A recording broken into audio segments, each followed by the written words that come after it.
Hi everyone, welcome to our Wednesday encouragement. Thanks for taking time out of your day to join us. Have you ever felt overwhelmed by a job that's been put in front of you?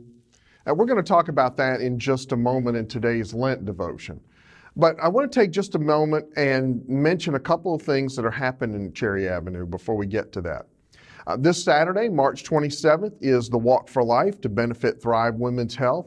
They've done a great job over the years as the pregnancy centers of Central Virginia, helping young women who are facing difficult circumstances in their pregnancies and helping them through that difficult time. And we want to make sure they can continue to do their amazing work for years to come. And so if you'd like information about that or how to donate, just go to iwalk4life.org.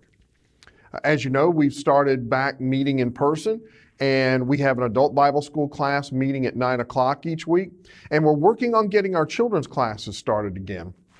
Of course, at the moment, not all of our previous teachers are able to get out yet.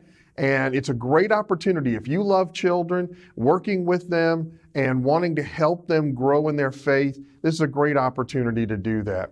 If you'd like to help with our children's classes, we have experienced teachers who are glad to help you and train you. If you're interested in making a difference in the life of a child, just email me or call the office and I'll be glad to talk to you about that. Well, this coming Sunday is Palm Sunday, and next week, Friday, April 2nd, we'll have our Good Friday service at 6 o'clock. And I hope you'll make plans to join us as we start our Easter weekend with this celebration of Jesus' sacrifice for us on the cross. And a week from Sunday, April 4th, we'll be celebrating the resurrection of Christ with our Easter service at 10 o'clock. And I pray that you'll be able to join us for that. If you can't be here in person, we understand. We'll have our online service available. Well, what did you think of when I asked you about a time when you felt overwhelmed by a job that was put in front of you? You know, when God called Moses to lead his people out of Egypt, Moses at the time was herding sheep in the middle of nowhere because he had killed an Egyptian in a fit of anger over that man's treatment of a fellow Hebrew. But that led to him spending 40 years out with the sheep. God told Moses, I'm going to deliver my people, and I'm going to use you to do it. But what Moses heard was, well, I've got good news and bad news. The good news is I'm going to free my people from the slavery of the Egyptians. The bad news is that you're the one I'm going to use to do it. Because while Moses probably would have been all fired up to do this when he was a younger man, he wanted no part of it now. God has a job for him, and he starts to make excuses. And the first excuse he gives is, well, I'm not the right guy for the job. He says, who am I to go to Pharaoh and lead them out? In other words, I'm a nobody. Probably thinking about being chased out by both the Egyptians and the Israelites 40 years earlier. Wanted by the Egyptians and not trusted by the Israelites. But God answers that excuse. He says, I'll be with you, and I'm going to give you a sign that I'm going to be with you. Well, so his first excuse fell flat, and now Moses tries something else.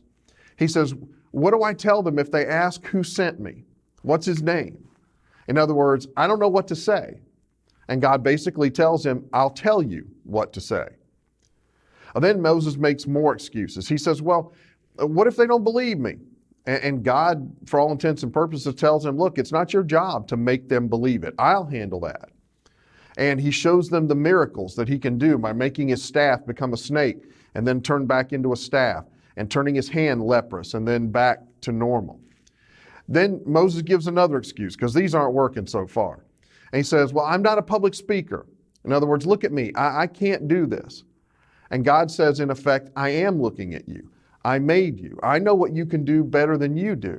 And more than that, I know what I can do through you. So even if you can't, I can. 4 excuses, 4 answers. I'm a nobody. And God says, I'll go with you. I don't know what to say. And God says, I'll tell you. Well, what if they don't believe me? God says, that's not your job. Well, I can't do it. God says, I know, but I can through you. Moses felt powerless to lead God's people out of Egypt, and by himself he was. But the point God was trying to get across to him was that he, God, wasn't powerless. and he was going to be right with him, right there with him the entire way. We feel the same way at times. And although God never really said that there's nothing that he would allow us to face that we can't handle, it is true that there's nothing we'll ever face that he can't handle. And just as he was with Moses, and just as he was in the garden when Jesus felt overwhelmed at all that he was going to be facing, he's right beside us with whatever we face. As you pray today, thank God for the fact that he's always there to stand beside us and to help us do everything he asks us to do. And ask for the strength to trust him in those times when you feel overwhelmed.